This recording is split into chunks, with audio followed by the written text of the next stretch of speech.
ఏవిఎస్ఎస్ శారద గారు అందించిన కొత్త దారిలో. అందరూ నడిచే దారిన నడవడం లోక సహజం. ఉన్న దారిలో నడవడానికి పెద్దగా కష్టపడక్కర్లేదు. కాబట్టి చాలామంది అలాగే చేస్తారు. అలాంటి వారి జీవితాలు సాదాసీదాగానే గడిచిపోతాయి.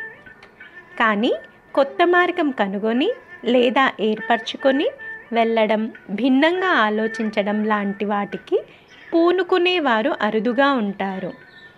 ఇలా చేయడానికి సాహసం, సహనం ఉండాలి.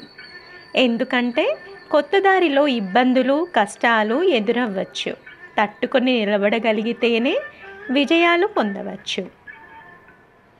పురాణకాలం నుంచి నేటి వరకు భిన్నంగా ఆలోచించిన వారి గురించి, అలా ఆలోచించి విజయం సాధించిన వారి గురించి చాలా ఉదాహరణలు ఉన్నాయి. తులాభారం సమయంలో సత్యభామ ఎన్ని మణిమాణిక్యాలు త్రాసులో వేసినా శ్రీకృష్ణుడితో అవి సరితూగలేదు. దానికి కారణం ఆమె కృష్ణుణ్ణి సాధారణమైన మనిషిగా భావించడమే. చివరికి అహం విడిచి రుక్మిణిని శరణు వేడింది. రుక్మిణి భిన్నంగా ఆలోచించింది. కృష్ణుడు భగవత్ స్వరూపుడు అని తెలిసిన ఆమె భక్తితో తప్ప శక్తితో ఆయన వశం కాడని భావించింది.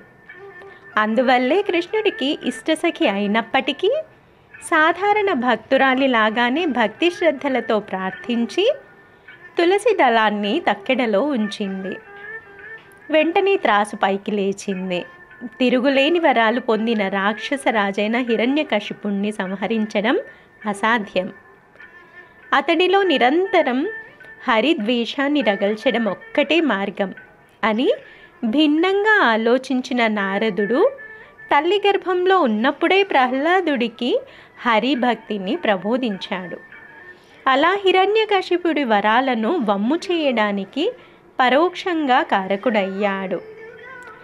ద్రోణుడు ప్రత్యక్ష బోధ చేయనని తెగేసి చెప్పినప్పుడు ఏకలవ్యుడు అస్త్ర సన్యాసం చెయ్యలేదు. ఆయన బొమ్మనే గురువుగా భావించి విద్యను అభ్యసించగలిగాడు.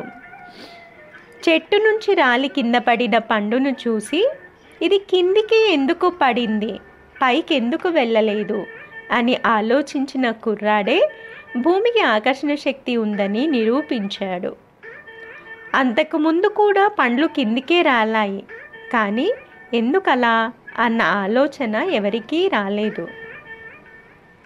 ఎడిసన్ విద్యుత్ బల్బు కనిపెట్టినా, రైట్ సోదరులు విమానాన్ని తయారు చేసిన, మార్కోని రేడియో కనిపెట్టినా, ఇంకా అనేక మంది శాస్త్రవేత్తలు కొత్త ఆవిష్కరణలెన్నో చేయగలగడానికి కారణం భిన్నంగా ఆలోచించడమే. ఈ క్రమంలో ఎన్నో అపజయాలను చవిచూసినా వారు వెనుకంజ వేయలేదు. ఆలోచనలకు మరింతగా పదును పెట్టుకున్నారే కానీ దిశ మార్చుకోలేదు. వైజ్ఞానిక పరిభాషలో దీన్ని శాస్త్రీయ వైఖరి అంటారు. నేరానికి శిక్ష సహజం.